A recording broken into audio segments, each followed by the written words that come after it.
Hello everyone, स्वागत है आपका अपने यूट्यूब चैनल में। आज हम सीटेट के previous year question answer discuss करेंगे। सबसे पहले करेंगे जनवरी 2022 के साइंस के क्वेश्चन आंसर को। चैनल पर पहली बार आए तो चैनल को सब्सक्राइब कीजिए, वीडियो को लाइक कीजिए और ज्यादा से ज्यादा शेयर कीजिए। स्टार्ट करते हैं आज का वीडियो क्वेश्चन नंबर फर्स्ट से। फर्स्ट क्वेश्चन क्या दिया हुआ है हमें? फर्स्ट क्वेश्चन दिया है, निम्नलिखित में से कौन से विशिष्ट लक्षण पर्वतीय क्षेत्र के वृक्षों के हैं? इसमें क्वेश्चन में हमसे क्या पूछा गया है कि ऐसे लक्षण बताने हैं जो पर्वतीय क्षेत्र के वृक्षों के हैं। आपको पता है हमारे जो इंडिया है इसमें हर क्षेत्र में अलग अलग प्रकार के वृक्ष पाए जाते हैं। तो हमें इस क्वेश्चन में बताना है पर्वतीय क्षेत्र के जो वृक्ष होते हैं उनके क्या लक्षण होते हैं। जो पर्वतीय क्षेत्र होते हैं वहां पे क्या होता है, तापमान कम होता है, वर्षा ज्यादा होती है। क्या होता है, तापमान कम रहता है, हाइट ज्यादा है, लगभग कितनी रहती है, 2000 मीटर की ऊंचाई पर रहते हैं ये पर्वतीय क्षेत्र के जो वृक्ष होते हैं। तो वहां तापमान कम होता है, वर्षा ज्यादा होती है। तो वहां पे जो वृक्ष होते हैं उनकी क्या विशेषताएं पाई जाती है? वो तिरछी शाखाओं वाले होते हैं, सुईनुमा उनकी पत्तियां होती है, यानी जो पत्तियां होती है वो पतली रहती है, सुईनुमा होती है। कैसी रहती है? और जो पेड़ होते हैं वो शंक्वाकार होते हैं। शंक्वाकार क्यों होते हैं? क्योंकि ऊंचाई ज्यादा है तो क्या होगा, हिमपात हो गया, यानी बर्फबारी होगी। तो बर्फबारी अगर यहाँ पे शंक्वाकार ये पेड़ है तो बर्फ गिरेगी। तो उसी हिसाब से पेड़ अपनी आकृति बनाते हैं, यानी जो शेप रहती है वो मौसम के अकॉर्डिंग है वहां पे। यानी पर्वतीय क्षेत्र के उनके तिरछी शाखाएं होती है, सुईनुमा पत्तियां, यानी पत्तियां पतली रहती है। और जो पेड़ होते हैं वो शंक्वाकार होते हैं। कैसे होते हैं? शंक्वाकार होते हैं। तो इस क्वेश्चन में ऐसी कौन सी विशेषताएं हैं जो इनके लिए सही है? तिरछी शाखाएं हैं, यानी फर्स्ट ऑप्शन ठीक है। सुईनुमा पत्तियां हैं, ये भी ठीक है। तीसरा क्या दिया, मोम जैसा मोटा तना, तो ऐसे तो नहीं है, तो ये वाला नहीं आएगा। लंबी गहरी जड़ें, ये भी नहीं बताया हुआ है। तो क्या है, पहला और दूसरा ठीक है, यानी फर्स्ट और सेकंड ठीक है। फर्स्ट और सेकंड कौन से ऑप्शन में है? फर्स्ट और सेकंड सिर्फ फर्स्ट नंबर ऑप्शन में ही है। यानी जो हमारा फर्स्ट नंबर क्वेश्चन है उसका फर्स्ट नंबर ऑप्शन राइट हो जाएगा, जिसमें ए और बी दोनों आएंगे, तिरछी शाखाएं और सुईनुमा पत्तियां। नेक्स्ट क्वेश्चन क्या दिया हुआ है, 2 नंबर हमें, नीचे दिए गए कथनों को पढ़िए और सही विकल्प का चयन कीजिए। यानी नीचे हमें एक कथन दिया गया है और उसका कारण भी बताया गया है। उसके आधार पर हमें जो ऑप्शन दिए गए हैं उनको देखना है कौन सा उस कथन को सही बता रहा है। कथन क्या दिया हुआ है, समुद्र के किनारे जैसे कम ऊंचाई वाले स्थानों पर पानी आसानी से उबलता है, ये कथन दिया हुआ है। दूसरा कारण क्या दिया हुआ है इसका, कम ऊंचाई वाले स्थानों पर जो वायुमंडलीय दबाव है वो कम होता है। तो क्या आपको कथन और जो कारण दिए गए हैं वो सही लग रहे हैं? पहले है कि समुद्र के किनारे जैसे कम ऊंचाई, आपको पता है जो ऊंचाई मापी जाती है वो समुद्र के तल से मापी जाती है। तो समुद्र के तल के पास में है तो ऊंचाई कम है, तो वहां पे क्या है, पानी आसानी से उबलता है, ये बात है बताई गई है। और जो ऊंचाई कम है तो वहां पे वायुमंडलीय दाब तो ज्यादा होना चाहिए, न कि कम होना चाहिए था। तो जो कारण दिया गया वो तो क्या है इसमें गलत है। क्या है? कारण गलत दिया हुआ है। और जो दिया हुआ है कि कथन क्या है कि समुद्र के किनारे जैसे कम ऊंचाई वाले स्थानों पर पानी आसानी से उबलता है, ये बात भी गलत है कि यहाँ पे जो पानी है वो आसानी से नहीं उबलेगा, क्योंकि वायुमंडलीय दाब तो ज्यादा है। वायुमंडलीय दाब है तो पानी को उबलने में टाइम लगेगा, आसानी से नहीं उबलेगा। तो यानी कथन भी गलत है और कारण भी गलत है। ठीक है, यानी अभिकथन और कारण दोनों ही इसमें गलत है। तो ऐसा कौन सा है? ऐसा है 4 नंबर ऑप्शन, अभिकथन और कारण दोनों सही नहीं है। तो ये इसमें राइट हो जाएगा, 2 नंबर क्वेश्चन का 4 नंबर ऑप्शन सही हो जाएगा। नेक्स्ट क्वेश्चन क्या दिया हुआ है? नेक्स्ट क्वेश्चन है, हवा से तेल में गति करने वाली प्रकाश की किरण के लिए निम्न में से कौन सा कथन सत्य है? क्या बताया है? हवा से तेल में गति करने वाली प्रकाश की किरण के बारे में है ये वाला क्वेश्चन। यानी पहले हवा में थी प्रकाश की किरण, फिर वो कहाँ पहुंची है? तेल में। यानी माध्यम चेंज हो गया, जो मीडियम था वो चेंज हो गया। पहले वायु थी, हवा थी, और बाद में क्या हो गया? तेल, ऑयल हो गया मीडियम। ठीक है, तो जो प्रकाश की किरण है उसमें क्या परिवर्तन आएगा वो आपको बताना है। तो जैसे यहाँ पे ये सरफेस है, ठीक है। अब ऊपर हवा है, यानी जो प्रकाश की किरण है हवा से कहाँ आ रही है, तेल की तरफ आ रही है, यानी यहाँ से आई है प्रकाश की किरण, ठीक है। ऊपर हवा, नीचे ऑयल है। तो जो प्रकाश की किरण है उसकी आवृत्ति में तो कोई परिवर्तन नहीं आएगा, जैसे माध्यम चेंज होगा, पर उसके वेग और जो उसकी तरंग दैर्ध्य रहती है उसमें परिवर्तन आएगा। और वो परिवर्तन क्या होगा कि जैसे वायु है, वायु एक विरल माध्यम है। क्या है वायु? विरल माध्यम है। और जैसे ही प्रकाश की किरण सघन माध्यम, यानी जो तेल हो गया, कांच हो गया, सघन माध्यम में जाएगी तो क्या होगा, उसका जो वेग है वो कम हो जाएगा। क्या हो जाएगा? वेग कम हो जाएगा। और ये जो अभिलंब रहता है इसकी तरफ है, ये प्रकाश की किरण इसकी तरफ झुक जाएगी, यानी इसकी जो है वो ऐसे हो जाएगी, इसकी तरफ आ जाएगी। जैसे वायु से जो तेल में आएगी प्रकाश की किरण, तो अभिलंब की तरफ आ जाएगी, और है इसका वेग है वो कम हो जाएगी, यानी इसकी जो गति है वो कम हो जाएगी। ठीक है, ये इसमें परिवर्तन आएगा। तो देखना है हमें कि क्या ऐसा ऑप्शन कोई दिया हुआ है। पहला ऑप्शन क्या दिया, प्रकाश की गति कम हो जाती है और किरण अभिलंब की ओर झुक जाती है, यानी पहला ही ऑप्शन ऐसा है जो सही है। बाकी पढ़ लेते हैं। प्रकाश की गति बढ़ जाती है और किरण अभिलंब से दूर झुक जाती है। नहीं, दूर कब होगी, जब वह सघन से विरल माध्यम में आएगी। यानी अगर यहाँ पे तेल होता और यहाँ पे वायु होती तो अभिलंब जो गति बढ़ेगी तो जो किरण है वो दूर हट जाएगी अभिलंब से। ये कब होगा, जब वो सघन से विरल में आएगी, यानी जब तेल से वायु में आएगी तब ये परिवर्तन होगा। अब हमें वायु से तेल में देखना है, ठीक है। तीसरा ऑप्शन क्या दिया, प्रकाश की गति बढ़ जाती है और किरण अभिलंब की ओर झुक जाती है। गति बढ़ती नहीं है, गति कम होती है। एक तो आपको कोई चीज हवा में हो रही है, एक उसका जो माध्यम है उसके जो कण है वो पास पास में आ गए। जो वायु से तेल में है तो तेल के कण पास में है और वायु के जो कण है वो दूर दूर है। एक तो यहाँ पे किरण गति करेगी, एक यहाँ करेगी, तो यहाँ पे कम होगी उसकी गति और यहाँ पे ज्यादा होगी। तो गति बढ़ेगी नहीं, कम होगी। प्रकाश की गति कम हो जाती है और किरण अभिलंब से दूर झुक जाती है, ये भी नहीं, यानी फर्स्ट जो ऑप्शन है वो ही सही रहेगा थर्ड नंबर क्वेश्चन का। नेक्स्ट क्वेश्चन क्या दिया हुआ है 4 नंबर, निम्न में से कौन सा संपर्क बलों के समुच्चय का घोतक है वो आपको देखना है। यानी नीचे हमें जो बलों के समूह दिए गए हैं उनमें से देखना है कौन सा जो संपर्क बलों के हैं, यानी सारे के सारे जो बल है वो संपर्क बल है। संपर्क यानी दो चीजें एक दूसरे के संपर्क में आएगी तब बल लगेगा। ठीक है, पहला दिया गया सिर्फ वैद्युत बल, यानी विद्युत जो बल होते हैं वो किसी के संपर्क में नहीं, इलेक्ट्रॉन का प्रवाह होगा तो विद्युत बल है, ठीक है। घर्षण बल, घर्षण बल संपर्क से आता है, सतह के संपर्क में आएगा, यानी जो गति के विरोध करेगा घर्षण बल तब आएगा। तो सतह के संपर्क में आएगी, गति होगी तभी घर्षण बल। चुंबकीय बल नहीं, ठीक है, तो इसमें ये नहीं आएगा। दूसरा ऑप्शन क्या दिया, मांसपेशीय बल, घर्षण बल और गुरुत्वीय बल। तो गुरुत्वीय बल और घर्षण बल और मांसपेशीय बल ये कौन से बल है ये आपको देखने हैं। तीसरा ऑप्शन दिया है कर्षण बल, मांसपेशीय बल और घर्षण बल। इसमें 4 नंबर ऑप्शन में है गुरुत्वीय बल, स्थिर वैद्युत बल और कर्षण बल। जो इसमें जो दिया गया है कि 3 नंबर ऑप्शन देखिए आपने क्या दिया हुआ है इसमें, 3 नंबर जो ऑप्शन है उसमें दिया हुआ है कर्षण बल, मांसपेशीय बल और घर्षण बल। मांसपेशीय बल क्या होगा, जो हमारी मांसपेशियों द्वारा लगाया जा रहा है। जब हम कोई सामान उठाते हैं तो हमारी मांसपेशियां फोर्स लगा रही है, संपर्क में आए हम तभी बल लगा, तो मांसपेशीय बल संपर्क बल। घर्षण बल सतह के संपर्क में आएंगे, गति का विरोध करेगा तब घर्षण बल। कर्षण बल भी यही है कि ये भी एक संपर्क बल का है। तो इसमें जो 3 नंबर ऑप्शन है वो ही सही रहेगा 4 नंबर क्वेश्चन का, 3 नंबर ऑप्शन राइट हो जाएगा। नेक्स्ट क्वेश्चन क्या दिया हुआ है, नेक्स्ट क्वेश्चन है, एक चुंबक 2 टुकड़ों में टूट गया है, अगर इन दोनों टुकड़ों को पास लाया जाए तो दोनों, यानी एक जो चुंबक है वो 2 टुकड़ों में टूट गया, यानी यहाँ से ये टूट गया। एक चुंबक ये बन गया, एक चुंबक ये बन गया। चुंबक में क्या होता है, चुंबक में 2 ध्रुव होते हैं, आपको पता है, एक उत्तरी ध्रुव और एक दक्षिणी ध्रुव, और इनसे चुंबकीय बल रेखाएं निकलती है। और चुंबक का क्या गुण होता है, चुंबक के जो समान ध्रुव है, यानी उत्तरी ध्रुव को क्या करेगा, प्रतिकर्षित करेगा। क्या करेगा, प्रतिकर्षित, दूर भगा। और असमान ध्रुव, जैसे उत्तरी ध्रुव के सामने दक्षिणी ध्रुव आ जाता है, कर्षित करता है। ये चुंबक का गुण होता है कि समान ध्रुवों को प्रतिकर्षित करता है और असमान ध्रुवों को आकर्षित करता है।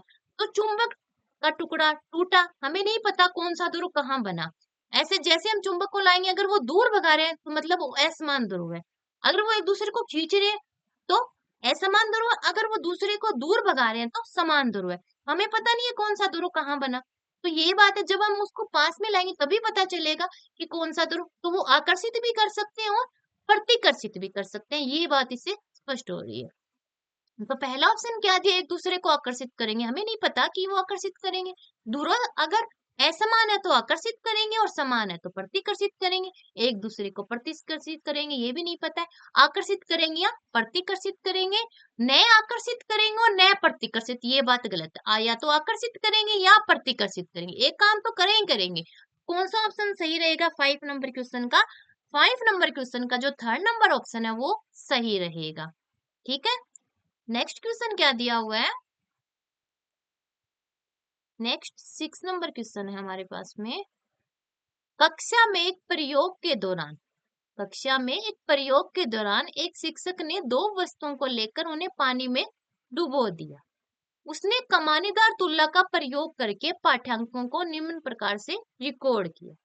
ठीक है, एक शिक्षक है वो कोई प्रयोग कर रहा है, उसने पानी में दो वस्तुओं को डुबोया है और उनके जो पाठ्यांक आए कि कैसे क्या किया है वो उन्होंने नोट कर लिया, ये बात है।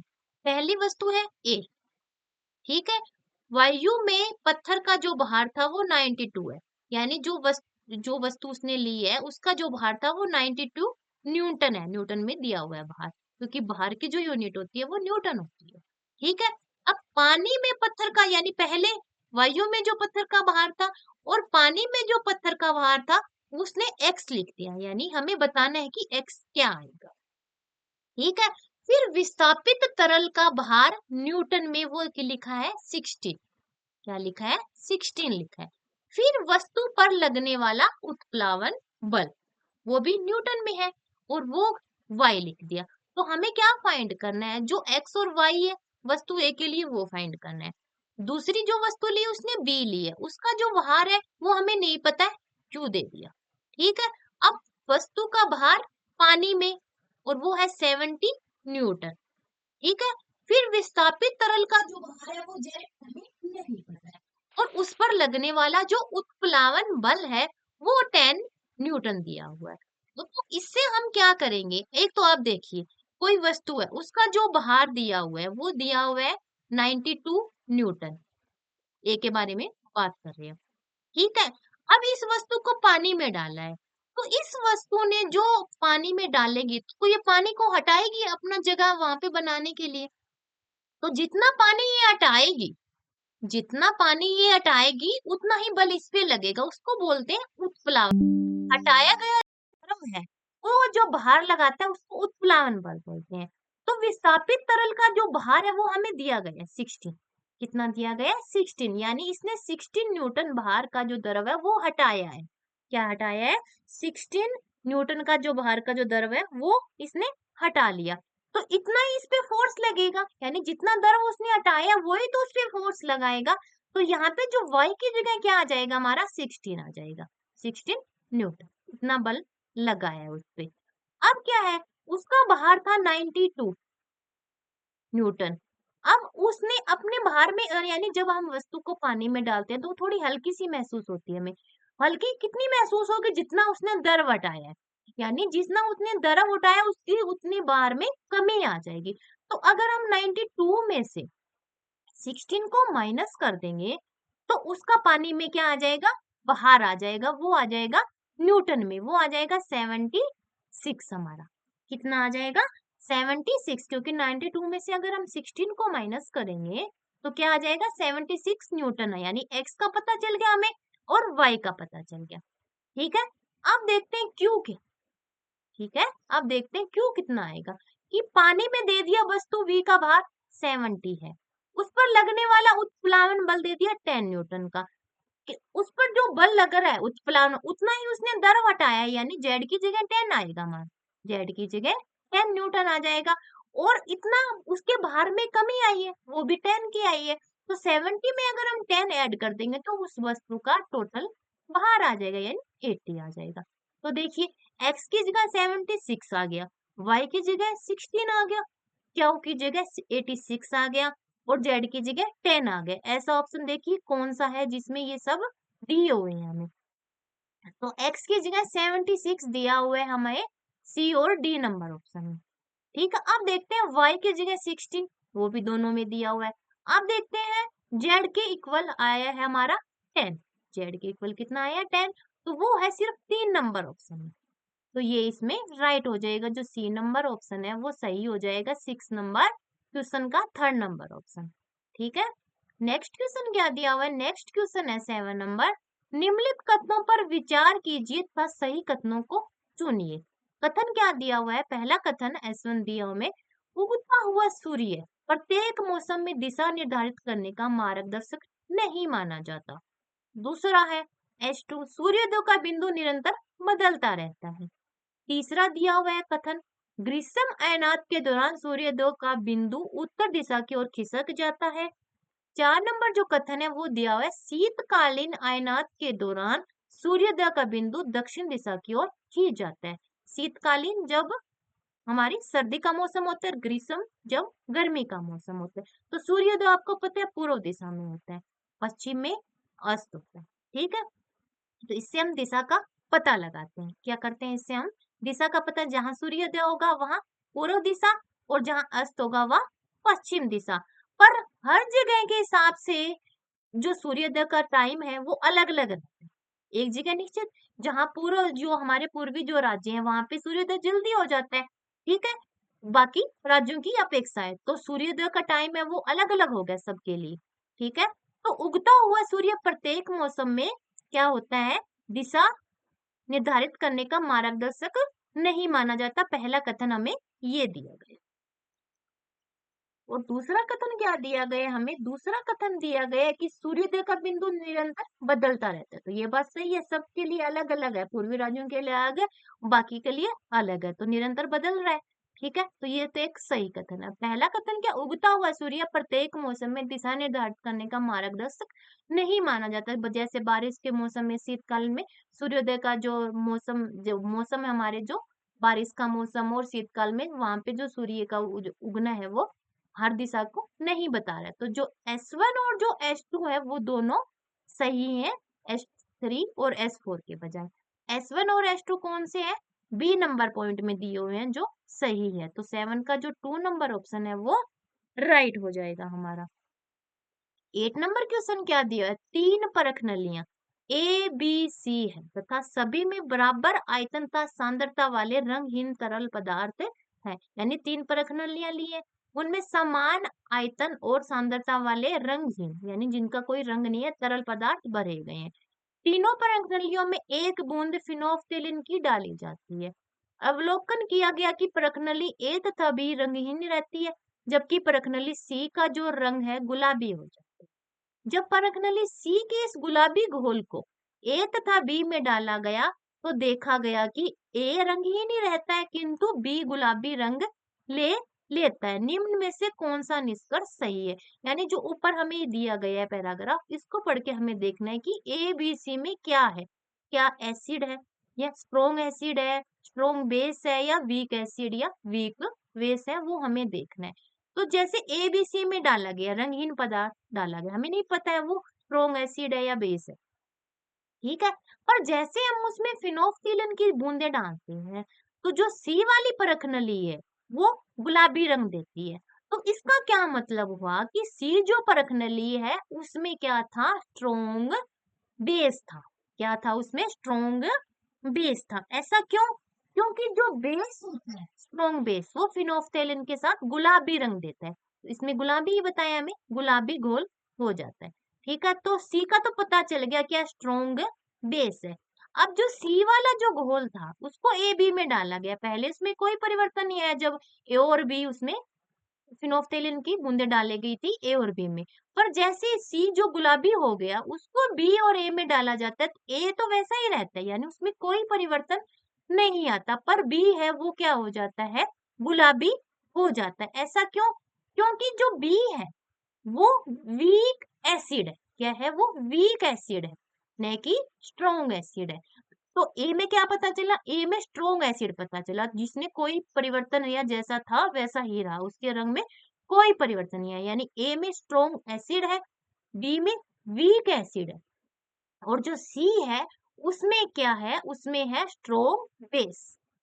ठीक है, तो ऐसा ऑप्शन देखिए कहाँ दिया, ए में स्ट्रॉन्ग एसिड, ए में स्ट्रॉन्ग एसिड दिया हुआ है, एक तो ए नंबर ऑप्शन में और एक सी और डी नंबर, यानी बी तो कट गया हमारा।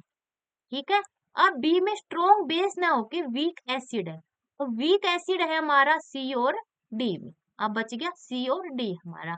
अब देख रहे हैं जो सी है वो स्ट्रॉन्ग बेस होना चाहिए, न कि वीक बेस, तो ये है सिर्फ सी नंबर ऑप्शन में, यानी ए है सांद्र अम्ल, बी है तनु अम्ल और सी है सांद्र क्षार।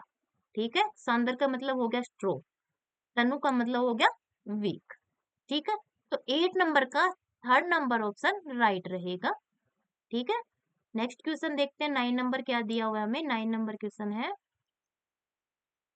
नेक्स्ट क्वेश्चन क्या दिया हुआ है 9 नंबर,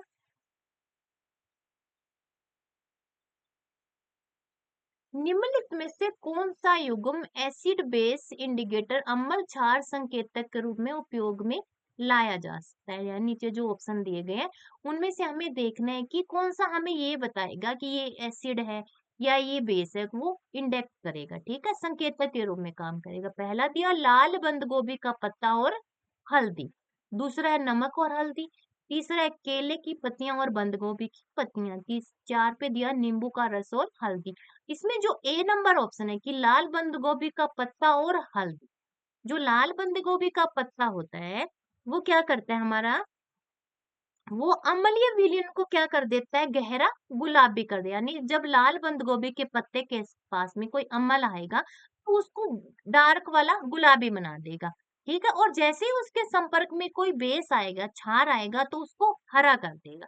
ठीक है, तो इससे पता चल गया कि जो लाल बंद गोभी का पत्ता है वो हमें बता रहा है कि ये बेस है, ये एसिड है। ठीक है, अब हल्दी, हल्दी के संपर्क में जैसे ही कोई क्षार आता है उसका जो रंग होता है वो हल्का क्या हो जाता है, भूरे रंग में बदल जाता है, यानी भूरा रंग, हल्का लाल भी बोल सकते हैं आपको, उसमें बदल जाता है। पर एसिड इसके संपर्क में आएगा तो कोई परिवर्तन रहेगा, जैसा था वैसा ही रहेगा, यानी हल्दी का जो पीला कलर था वो पीला ही रहेगा, और जैसे ही इसके संपर्क में कोई क्षार आएगा इसका रंग है वो लाल या हल्के भूरे के जैसा हो जाएगा। तो ये हमें बता रहा है एसिड बेस संकेतक के रूप में काम करेगा, यानी 9 का फर्स्ट नंबर ऑप्शन सही हो जाएगा।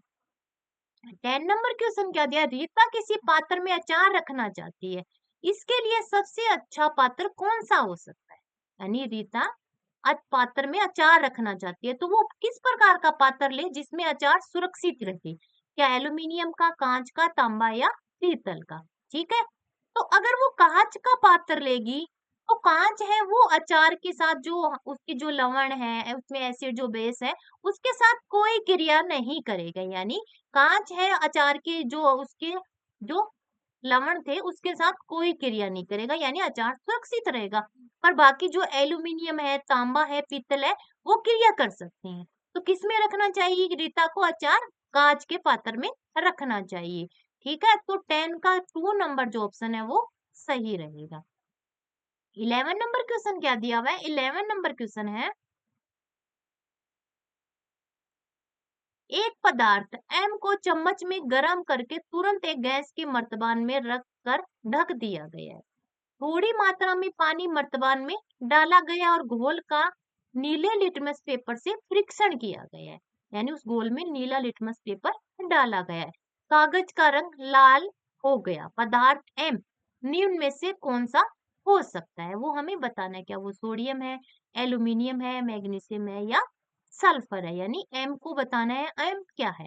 एम अगर हम ले सोडियम या एल्यूमिनियम, मैग्नीशियम या सल्फर, अगर हम सल्फर लेते हैं एम की जगह, क्या लेते हैं, सल्फर लेते हैं।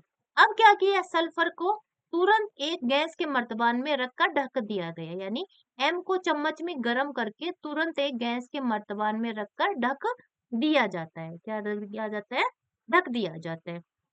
तो एस है वो O2 के साथ क्रिया करेगा, यानी जलाएंगे तो ऑक्सीजन आ गई, तो O2 के साथ क्रिया करेगा तो क्या हो जाएगा, SO2 बनाएगा, सल्फर डाइऑक्साइड बनाएगा, क्या बनाएगा, सल्फर डाइऑक्साइड बनाएगा। O2 कहाँ से है? क्योंकि जलाया है, गर्म किया हमने, जलाने के लिए ऑक्सीजन जरूरी है, तो O2 के साथ जैसे ही सल्फर क्रिया करेगा SO2 बनाएगा। क्या बनाएगा? SO2 बनाएगा। और ये क्या होता है, जो SO2 होता है उसका जो जलीय विलयन है, अब इसमें जल डाला गया, क्या डाला गया? थोड़ी मात्रा में पानी मर्तबान में, यानी अब इसमें जल, जैसे इसमें जल डाला जाएगा तो इसका जलीय विलयन बन जाएगा।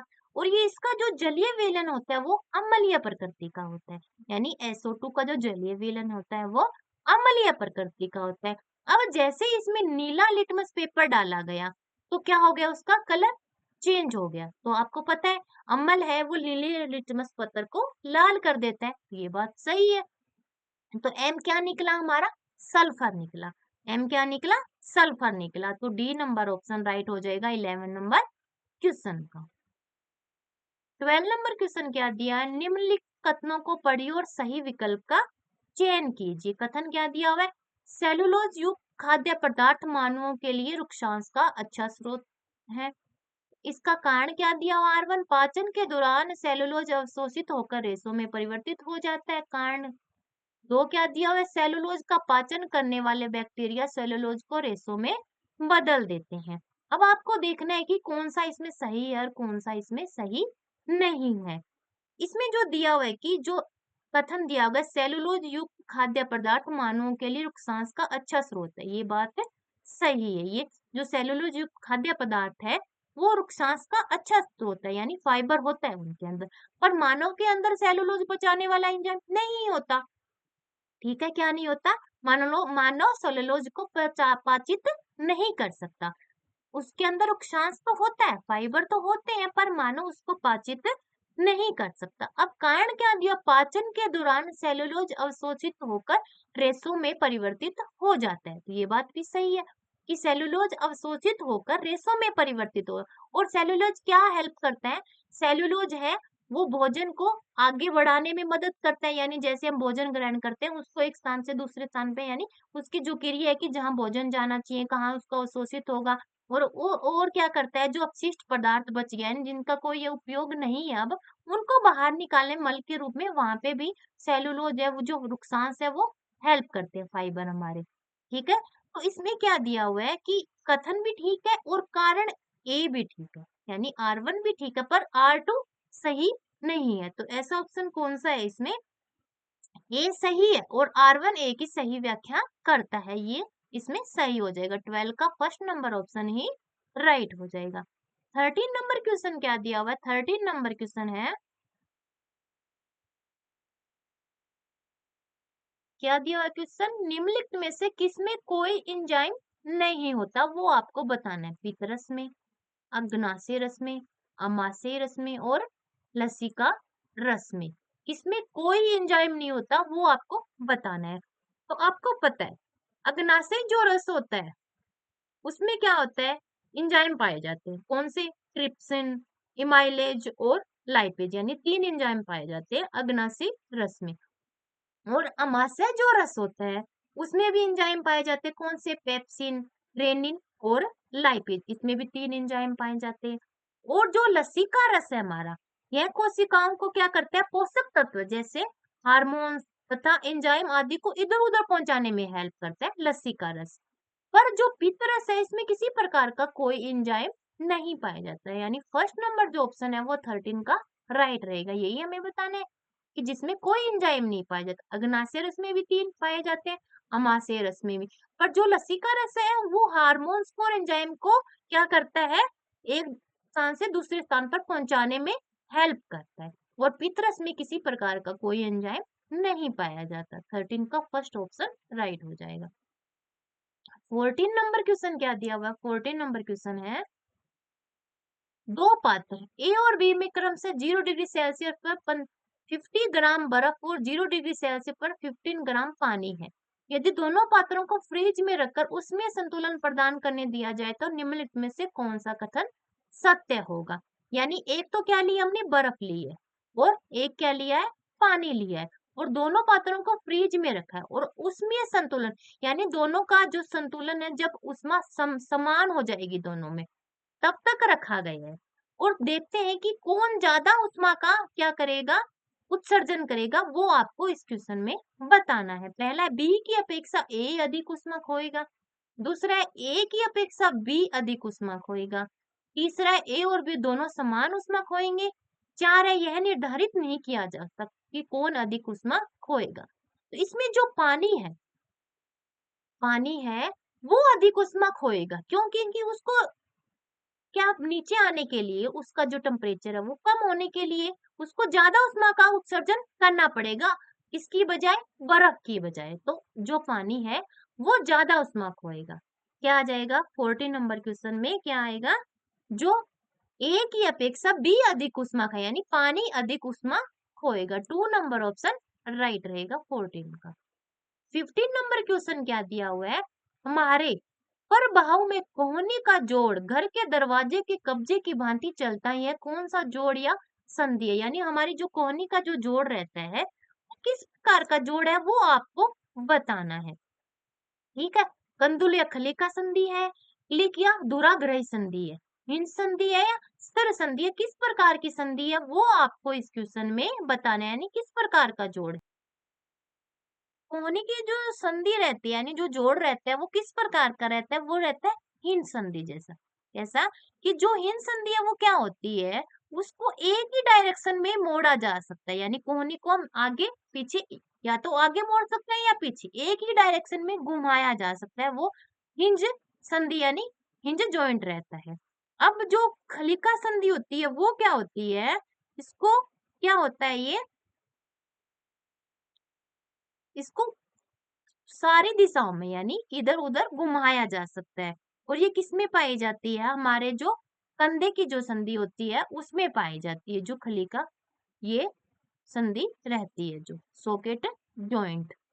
ठीक है, अब बात करते हैं स्थिर संधि की। स्थिर संधि क्या रहती है, स्थिर संधि वो होती है जो स्थिर रहेगी, यानी जो जॉइंट है वो फिक्स होगा। और ऐसा कहाँ होता है, हमारे जो जबड़े की जो संधि है, जो जॉइंट है वो फिक्स है, वो फिक्स है। ठीक है, तो वो स्थिर संधि होगी। अब हमें कोहनी में बतानी थी, तो कोहनी में कौन सा होता है, हिंज जॉइंट होते हैं, यानी सी नंबर जो ऑप्शन है वो सही रहेगा 15 नंबर क्वेश्चन का। नेक्स्ट क्वेश्चन क्या दिया हुआ है 16 नंबर, किसी घाव से अत्यधिक रक्तस्राव निम्न में से किस विटामिन की कमी से हो सकता है, वो आपको बताना है। यानी कोई चोट लगती है हमें, खून निकलता है, रक्त निकलता है, अगर वो रक्त नहीं रुक रहा है यानी निकलता ही जा रहा है, आपके अंदर किसी चीज की कमी है तभी वो ऐसा हो रहा है, वरना तो रक्त रुक जाता है, थक्का बना लेता है। किस विटामिन की कमी है, तो ऐसा होता है विटामिन के की कमी से। किसकी कमी से होता है, विटामिन के की कमी से होता है। ठीक है, अगर किसी व्यक्ति के अंदर विटामिन के की कमी है तो उसमें क्या होता है, जो रक्त का थक्का है वो नहीं बनता, और इससे क्या हो जाती है, व्यक्ति की मृत्यु हो जाती है, क्योंकि रक्त निकलता रहेगा, रुकेगा नहीं, निकलता ही जाएगा, रुकेगा नहीं, तो व्यक्ति की मृत्यु हो जाएगी। तो विटामिन के की कमी से जो रक्तस्राव है वो होता रहता है, रुकता नहीं है। विटामिन सी से क्या होता है, विटामिन सी से होता है सक्कर, क्या होता है, कौन सा रोग होता है, सक्कर। और जो विटामिन डी रहता है हमारा, उससे होता है रिकेट्स, हड्डियों की कमजोर। ठीक है, बी कॉम्प्लेक्स, इससे क्या होता है, खून की कमी, एनीमिया या बेरी बेरी भी बोल सकते हैं, क्या होता है, बेरी बेरी होता है। ठीक है, तो सी और डी और बी से देख लिया हमने कौन से होते हैं, इसमें आएगा जो 4 नंबर का ऑप्शन है, विटामिन के की कमी से होता है, जो रक्तस्राव होता है वो निरंतर होता रहता है। 16 का 4 नंबर ऑप्शन राइट हो जाएगा। 17 नंबर क्वेश्चन क्या दिया हुआ है, प्रकाश वायु में प्रवेश करके निम्नलिखित माध्यम में से गुजरते हुए बाहर निकलता है। वायु से प्रवेश करके जो नीचे हमें दिए गए माध्यम वहां पर जाता है, और उनके अपवर्तना रिफ्रैक्टिव इंडेक्स दिए हमें, ए माध्यम का दिया 1.5, बी का दिया 1.26, सी का दिया 1.33, डी का दिया हुआ है 1.0 और ई का दिया हुआ है 2.0। अब हमें देखना है कि जैसे जो प्रकाश की किरण थी वायु से इन माध्यमों में से गुजरेगी तो क्या होगा, उसका जो वेग है वो घटेगा या बढ़ेगा। आवृत्ति तो आपको पता है निश्चित रहेगी, जैसे एक माध्यम से दूसरे माध्यम में जाएगी आवृत्ति सेम रहेगी, पर उसके वेग में परिवर्तन आएगा और तरंग दैर्ध्य में परिवर्तन आएगा। तो आपको देखना है कि ऐसे इन माध्यमों में से जैसे जाएगी क्या होगा, उसका जो वेग है वो घटेगा या बढ़ेगा। तो जिसका अपवर्तनांक ज्यादा होगा वहां पे प्रकाश का वेग घटेगा, और जैसे ही दूसरे माध्यम में जाएगी अगर उसका अपवर्तनांक उसकी अपेक्षा ज्यादा या कम है, वैसे ही उसका वेग में परिवर्तन आ जाएगा। अगर ज्यादा से कम की तरफ जा रही है तो क्या होगा, वेग बढ़ेगा, और कम से ज्यादा की तरफ जा रही है तो घटेगा। पहले वायु से 1.5 में आएगी तो क्या होगा, 1.5 में जैसे ही आएगी तो क्या होगा, वेग घटेगा। क्या होगा, वेग घटेगा। फिर 1.5 से 1.26 में जाएगी, यानी इससे इसका अपवर्तनांक क्या है, कम है। तो अपवर्तनांक कम हो गया तो फिर बढ़ेगा, पहले घटेगा फिर बढ़ेगा। ठीक है। फिर इसकी अपेक्षा इसका अपवर्तनांक ज्यादा है तो फिर घटेगा। क्या हो जाएगा, फिर घटेगा। फिर इसकी अपेक्षा इसका अपवर्तनांक कम है, कम होता ही उसका वेग वापस से बढ़ जाएगा, और जैसे ही इससे इसमें जाएगी यानी डी से ई में जाएगी, वैसे ही अपवर्तनांक बढ़ गया तो लास्ट में फिर घटेगा। ठीक है, पहले घटेगा फिर बढ़ेगा, फिर घटेगा फिर बढ़ेगा, फिर घटेगा, और फिर लास्ट में क्या आ जाएगा, घटेगा। तो कौन सा ऑप्शन आपको लग रहा है जो इसमें 17 में सही होगा? देखिए कौन सा ऑप्शन है कि पहले घटेगा, तो पहले घटेगा है, एक तो ए नंबर ऑप्शन में है और एक सी नंबर ऑप्शन में है। तो या तो ए आएगा या सी आएगा। ठीक है, फिर बढ़ेगा, ये बात ठीक है, फिर घटेगा नहीं कि बढ़ेगा, यानी जो हमारा फर्स्ट ऑप्शन है वो ही सही रहेगा। घटेगा, बढ़ेगा, घटेगा, बढ़ेगा, घटेगा और बढ़। ठीक है, ये इसमें राइट हो जाएगा, फर्स्ट नंबर ऑप्शन सही हो जाएगा 17 का। नेक्स्ट क्वेश्चन क्या दिया हुआ है, नेक्स्ट नेक्स्ट क्वेश्चन है, मानव में सांस लेते समय अंतः श्वसन की जो प्रक्रिया को स्पष्ट करने के लिए सही उत्तर कौन सा है वो आपको बताना है इसमें, कि जैसे हम श्वास अंदर की तरफ लेते हैं अंतः श्वसन तो क्या होता है वो आपको बताना है। पहला ऑप्शन दिया वायु अंदर जाती है, फसलिया अंदर को आती है तथा डायफ्राम नीचे जाती है। दूसरा ऑप्शन दिया है वायु बाहर निकलती है, फसलिया बाहर को आती है तथा डायफ्राम ऊपर होता है। ठीक है, तीसरा वायु बाहर निकलती है, फसलिया बाहर को आती है तथा डायफ्राम नीचे जाता है। चार ऑप्शन 4 नंबर पे है वायु अंदर जाती है, फसलिया बाहर को आती है तथा डायफ्राम नीचे जाता है। तो जैसे ही हम श्वास अंदर खींचते हैं यानी वायु को अंदर खींचते हैं तो वायु अंदर जा रही है, यानी या तो आएगा फर्स्ट ऑप्शन या आएगा फोर्थ ऑप्शन, इन दोनों में से आएगा। अब देखते हैं कि जैसे ऐसे सांस अंदर खींचते हैं तो पसलियां जो हमारी है वो बाहर को आती है, क्या आती है पसलियां जो, वो बाहर को आती है। ठीक है, तो पसलियां बाहर को आती है तो 4 नंबर जो ऑप्शन है वो सही रहेगा, और डायफ्राम नीचे जाता है। ठीक है, और जैसे ही इससे उत्सर्जन करेंगे सांस बाहर छोड़ेंगे तो इससे अपोजिट हो जाएगा, 18 का 4 नंबर जो ऑप्शन है वो सही हो जाएगा। 19 नंबर क्वेश्चन क्या दिया है, ए रुधिर वर्ग वाले एक पुरुष का विवाह बी रुधिर वर्ग की महिलाओं से होता है, उनके पुत्र या पुत्री का रुधिर वर्ग क्या हो सकता है वो आपको बताना है। तो आपको पता है ब्लड ग्रुप कौन कौन से होते हैं, एक ए होता है, ठीक है, एक बी होता है, एक ए बी, और एक होता है हमारा ओ, जो सर्वदाता होता है, और बी सर्वग्राही होता है, सबसे ले सकता है और बी सबको दे सकता है। यानी ए को जो विवाह है वो बी से हुआ है, यानी ए और बी दोनों ब्लड ग्रुप आ गए। ठीक है, ए और बी दोनों ब्लड ग्रुप आ गए, तो इनका जो बच्चा होगा यानी पुत्र या पुत्री होगा उनका ब्लड ग्रुप क्या रहेगा वो आपको बताना है। तो ए हो सकता है, ठीक है, बी भी हो सकता है, क्या हो सकता है, बी भी हो सकता है, अब दोनों है तो ए बी भी हो सकता है, क्या हो सकता है, ए बी भी हो सकता है। ठीक है, और ओ भी हो सकता है, क्या हो सकता है, ओ भी हो सकता है, यानी जो चारों ब्लड ग्रुप है वो चारों हो सकते हैं इस बच्चे। ठीक है, जिनका ए और बी ब्लड ग्रुप है माता पिता का, उस बच्चे में चारों ब्लड ग्रुप होने की संभावना है। ठीक है, अब बात करते हैं अगर जिनका ओ है दोनों का, यानी मेल और फीमेल का दोनों का अगर ओ है तो उनके जो बच्चा होगा उसका भी ब्लड ग्रुप ओ ही रहेगा। ठीक है, अब बात करते हैं जिनका यानी एक का ए है और एक का ओ है, तो उनके जो बच्चे होंगे उनका ब्लड ग्रुप ओ ए ही होगा, और जिनका ओ और बी है उनके जो बच्चे होंगे उनका ओ होगा या बी होगा। अब जिनके दोनों के सेम ब्लड ग्रुप है यानी दोनों को या तो ए या दोनों के बी भी है। तो क्या हो सकता है, ए है उनका ए और ओ हो सकता है, जिनके दोनों की बी है उनका बी और ओ हो सकता है। ठीक है, अब बात करते हैं जिनका ए है, एक का तो, और एक का क्या है, ए बी है। ठीक है, और इसी प्रकार जिनका एक का बी है और एक का ए बी है। ठीक है, तो उनके जो बच्चे होंगे उनका क्या होगा, या तो ए हो सकता है, या बी हो सकता है, या ए बी हो सकता है। ठीक है, उनके बच्चों का बल ग्रुप ये रहेगा। ठीक है, तो हमारे जो बल ग्रुप होते हैं उसी के हिसाब से हम डिसाइड करते हैं कि इस बच्चे का कैसा बल ग्रुप, यानी माता पिता के जो बल ग्रुप है उसी से बच्चे के बल ग्रुप को डिसाइड किया जाता है, देखा जाता है कि क्या कौन सा रहेगा। ठीक है, तो इसमें देखा है ए है और बी है, तो क्या हो सकता है, चारों हो सकते हैं, ए बी ओ और ए बी। तो कौन सा ऑप्शन इसमें लग रहा है आपको जो सही रहेगा, तो इसमें रहेगा जो 4 नंबर का ऑप्शन है वो सही हो जाएगा 19 नंबर क्वेश्चन का। नेक्स्ट 20 नंबर क्वेश्चन क्या दिया हुआ है, नीचे दिए गए कथनों को पढ़िए और सही विकल्प का चयन कीजिए। कथन क्या दिया गया, एक मेज पर हल्के से आघात किए जाने की तुलना में हमें जब अधिक प्रबल आवाज सुनाई देती है तब हम जोर से आघात करते हैं। कारण क्या दिया हुआ है इसका, प्रबल ध्वनि अधिक दूरी तय कर सकती है क्योंकि यह अधिक ऊर्जा से संबंधित है। दूसरा क्या दिया, प्रबल ध्वनि की आवृत्ति धीमी ध्वनि से अधिक होती है। तो आपको देखना है कौन सा सही है इसमें। जब हम मेज पर आघात करते हैं यानी जब चोट मारते हैं, जब तेज से चोट मारते हैं तो वो ज्यादा सुनाई देती है, यानी वो अधिक ऊर्जा से संबंधित, क्योंकि ऊर्जा ज्यादा लगी है उसमें, तो अधिक ऊर्जा से संबंधित है, यानी ए ठीक है। और इसका जो कारण R1 दिया हुआ है वो ठीक है। ठीक है, अब R2 क्या दी, प्रबल ध्वनि की आवृत्ति धीमी ध्वनि से अधिक होती है।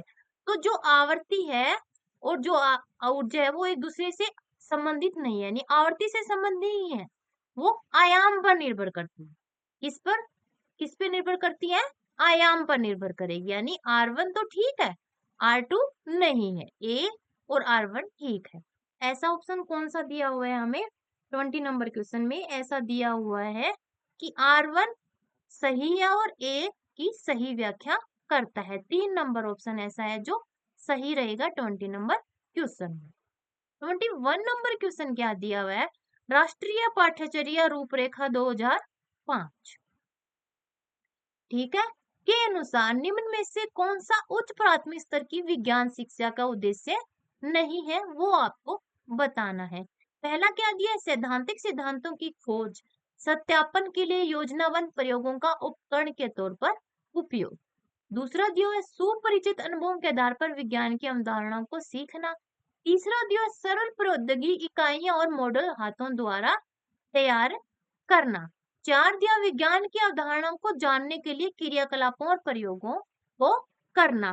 तो कौन सा ऑप्शन आपको लग रहा है जो सही होगा, इसमें जो फर्स्ट ऑप्शन क्या दिया है, देखिए सैद्धांतिक सिद्धांतों की खोज सत्यापन के लिए योजनाबद्ध प्रयोगों का उपकरण के तौर पर उपयोग, यही ऑप्शन इसमें सही रहेगा, ये इसका कोई उद्देश्य नहीं है। ठीक है, नेक्स्ट क्वेश्चन क्या दिया हुआ है, नेक्स्ट क्वेश्चन है 22, निम्न में से कौन सा कथन विज्ञान के नियमों की सटीक व्याख्या करता है, वो आपको बताना है। पहला है विज्ञान के नियम दर्शनीय परिघटनाओं में आपसी संबंधों की व्याख्या करता है। विज्ञान के नियम विज्ञान के प्रबल सिद्धांतों के निष्कर्ष है।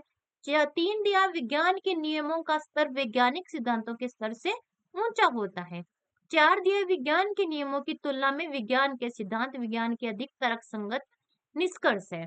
तो कौन सा ऑप्शन आपको लग रहा है जो इसमें सही होगा, इसमें आएगा हमारा फर्स्ट नंबर ऑप्शन, विज्ञान के जो नियम है दर्शनीय परिगणनाओं में आपसी संबंधों की व्याख्या करते हैं, यानी विज्ञान के जो नियम है एक दूसरे से संबंधित है। ठीक है, ऐसा नहीं है कि एक नियम अलग है एक दूसरा नियम है, उसका दूसरे से कोई रिलेशन नहीं है, एक दूसरे से संबंधित रहते हैं विज्ञान के नियम।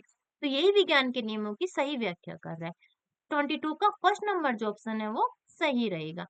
23 क्या दिया हुआ है, 23 नंबर क्वेश्चन है,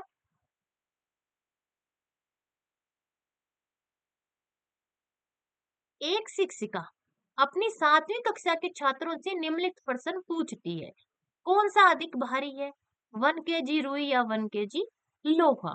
वह पाती है कि कई छात्र मानते हैं कि 1 kg लोहा 1 kg रुई से अधिक भारी होता है। इस विचार को संबोधित करने में निम्न में से कौन सी रणनीति सबसे कम मददगार होगी वो आपको बताना है, यानी सबसे कम प्रभावी कौन सा तरीका रहेगा वो आपको देखना है। पहला क्या दिया है, घनत्व की संकल्पना की परिभाषा देना, यानी घनत्व की परिभाषा देना सिर्फ कि घनत्व क्या है, इसको कैसे डिफाइन कर सकते हैं, उसकी संकल्पना है, उसकी परिभाषा देना। दूसरा, तुलना द्वारा दोनों की समतुल्यता का प्रदर्शन करना। तीसरा है विभिन्न आकार के रुई के गोले और लोहे के टुकड़ों को हस्त प्रयोग करने और तोलने की अवसर देना।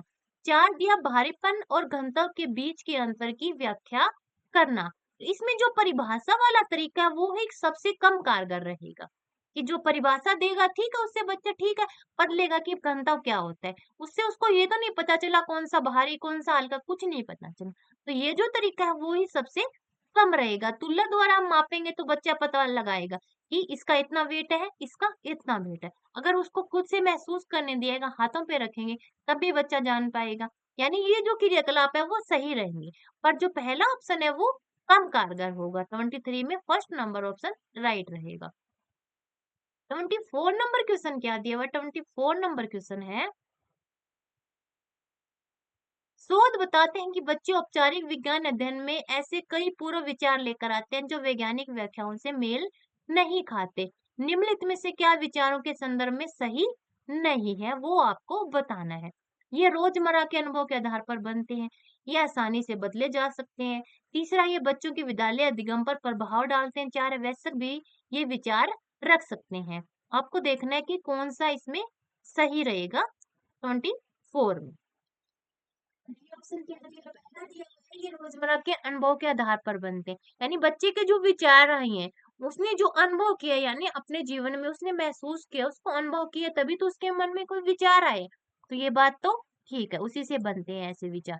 ये आसानी से बदले जा सकते हैं। तीसरा, ये बच्चों के विद्यालय अधिगम पर प्रभाव डालते हैं, यानी उसके मन में कोई विचार आए हैं तो वो उसके लर्निंग में या तो हेल्प कर सकते हैं या उसको कम कर सकते हैं, यानी उसमें कोई ना कोई प्रभाव तो वो डाल रहे हैं। ये बात भी ठीक है, यानी ये बात भी सही है, वयस्क भी विचार रख सकते हैं, यानी बच्चों के मन में जरूरी नहीं है ऐसा विचार आए, बड़ों के मन में भी आ सकते हैं। तो ये बात भी, पर ये जो विचार आए हैं उनको आसानी से नहीं बदला जा सकता। इसके लिए मैं ऐसे एग्जाम्पल या ऐसी संकल्पनाएं उन बच्चों के सामने या ऐसे उदाहरण रखने पड़ेंगे, तब बच्चा उस चीज को अच्छे से जान पाएगा। तो ये सही नहीं, इनको आसानी से नहीं बदल सकते हैं। 24 का जो 2 नंबर ऑप्शन है वो सही रहेगा। 25 नंबर क्वेश्चन क्या दिया, सामाजिक संरचना के अनुसार विद्यार्थियों में विज्ञान की एक अर्थपूर्ण समझ बनाने के लिए कौन सी योजना सबसे निर्णायक योजना है वो आपको बताना है। पहला है विद्यार्थियों के लिए क्रियाकलाप संदर्शिका का उपयोग करके क्रियाकलापों को बारंबार आयोजित करना। दूसरा दिया है विद्यार्थियों को वैज्ञानिक विचारों का निर्देशन करते मॉडल बनाने को कहना। तीसरा, बड़ी संख्या में संख्यात्मक प्रश्नों को हल करने के लिए विद्यार्थियों को उत्साहित करना। चार दिया है विज्ञान के विषय में बोलने, सोचने, बहस करने और लिखने के लिए विद्यार्थियों की मदद करना, यानी सामाजिक संरचना के अनुसार विद्यार्थियों में विज्ञान की अर्थपूर्ण समझ बनाने के लिए कौन सी योजना सही रहेगी वो आपको इस क्वेश्चन में बताना है। तो इसमें देखिए 4 नंबर है कि विज्ञान के विषय में बोलने, सोचने, बहस करने के लिए क्यों? क्योंकि बच्चे के मन में विचार आए हैं, वो बताएगा, दूसरे को वो दूसरा सुनेगा, उसके मन में जो विचार है वो बताएंगे, तो दोनों मिलके लास्ट रिजल्ट निकालेंगे, यानी बहस करेंगे, ठीक है। लिखने के लिए विद्यार्थियों की मदद करना, ये तरीका सबसे सही रहेगा। 25 में जो 4 नंबर ऑप्शन है वो सही हो जाएगा। 26 नंबर क्वेश्चन क्या दिया, विज्ञान के विद्यार्थियों के दृष्टिकोण विचारों का मूल्यांकन करने में निम्न में से क्या सबसे कम मददगार होगा वो आपको बताना है। पहला ऑप्शन दिया है, विद्यार्थियों को प्रदर्शनी के लिए चार्ट पोस्टर बनाने के लिए कहना। दूसरा, विद्यार्थियों से एक एक करके प्रश्न पूछना। तीसरा है गहनता से विद्यार्थियों से साक्षात्कार करना, इंटरव्यू लेना उनका, ठीक है। चार है विद्यार्थियों को अपने विचारों को नक्शे, चित्रों, रेखा चित्रों जैसी अवधारणाओं के द्वारा व्यक्त करने के लिए कहना। तो कौन सा तरीका सबसे कम मददगार होगा वो आपको इस क्वेश्चन में बताना है, कि विद्यार्थियों को प्रदर्शनी के लिए चार्ट बनाना और पोस्टर बनाना, यानी आज कोई प्रदर्शनी है, आप उससे संबंधित कोई चार्ट बना के लाना, बस इतना ही काम है उनका, बाकी करना है वो दूसरे करें, ठीक है। इसमें क्या है, बच्चे की क्रिया तो खत्म हो गई, तो ये तरीका होगा वो सबसे कम मददगार होगा। 26 का फर्स्ट नंबर जो ऑप्शन है वो सही हो जाएगा। 27 नंबर क्वेश्चन क्या है, विज्ञान में परिकल्पना परीक्षण के लिए निम्न में से क्या सबसे उपयुक्त है? परिकल्पना परीक्षण के लिए क्या अवलोकन करना, प्रयोग करना, सामूहिक चर्चा करना या समस्या समाधान करना, कौन सा तरीका सबसे सही रहेगा? तो विज्ञान में परिकल्पना परीक्षण के लिए अगर हमने कोई कल्पना की है, उसको अनुभव किया है, उसको अगर हम प्रयोग करेंगे उसका, तो क्या होगा, वो जो अनुभव हमने किया है वो स्थायी हो जाए। तो प्रयोग करना सबसे उपयुक्त रहेगा। 27 में कौन सा आ जाएगा हमारा? 27 में आ जाएगा प्रयोग करना, यानी 2 नंबर ऑप्शन सही हो जाएगा। ठीक है। 28 नंबर क्वेश्चन क्या दिया हुआ है, एक विद्यार्थी कहता है कि आटे और नमक जैसे पदार्थ द्रव पदार्थ है। ठीक है, क्योंकि ये जिस पात्र में जाते हैं उसी का आकार ले लेते हैं। विद्यार्थी के इस दावे पर क्या प्रत्युत्तर होना चाहिए? ठीक है, आटा और नमक क्या द्रव पदार्थ है? नहीं। ठीक है, वो जैसे जिस बर्तन में डालते हैं उसकी शेप उसका आकार जरूर लेते हैं, पर वो द्रव नहीं। ठीक है, पहली बात तो ये। इसके ऑप्शन क्या क्या दिया है, एक द्रव पदार्थ का कोई निश्चित आकार नहीं होता है, जिस भी पात्र में डाला जाता है उसी का आकार ले लेता है, इसलिए नमक का आटा द्रव पदार्थ है। ये बात नहीं, आटा और नमक द्रव नहीं है। दूसरा, ये ठोस है, क्योंकि चाहे आटे नमक के छोटे कणों की संपूर्ण मात्रा को कोई नियत आकार न हो, लेकिन हर एकल कण का होता है। यानी जो उस आटे और जो नमक के जो कण है उनका तो कोई निश्चित आकार है। ठीक है, आटे का और नमक का नहीं है, पर उनके जो कण है जिनसे आटा और नमक बना हुआ है उनका तो आकार निश्चित है। तो ये बात है, ठीक है।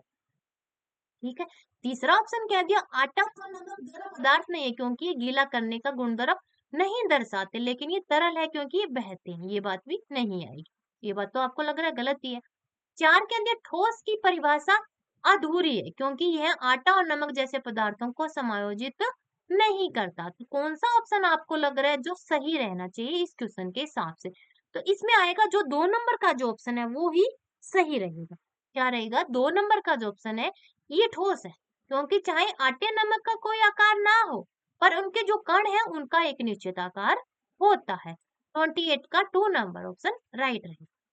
29 क्या दिया हुआ है, निम्नलिखित में से कौन सी रणनीति प्रकाश के प्रकीर्णन की अवधारणा पर सार्थक स्पष्टीकरण प्रदान कर सकती है? पहला दिया हुआ है प्रकाश के प्रकीर्णन को दर्शाने वाला चार्ट। दूसरा दिया प्रकाश की प्रकीर्णन को दर्शाने वाला एनिमेटेड चलचित्र, यानी जो हमें दिखाई भी देता है और सुनाई देता है, यानी जो अब चल रही है। दूसरा है शिक्षार्थियों द्वारा कोलाइडी विलियन पर प्रकाश के प्रकीर्णन का अवलोकन। चार दिया प्रकाश के प्रकीर्णन पर फोकस समूह चर्चा। तो चर्चा करना नहीं, ऐसी चीजें को हम प्रयोग करके देखेंगे तो वो चीज ज्यादा सही रहेगी।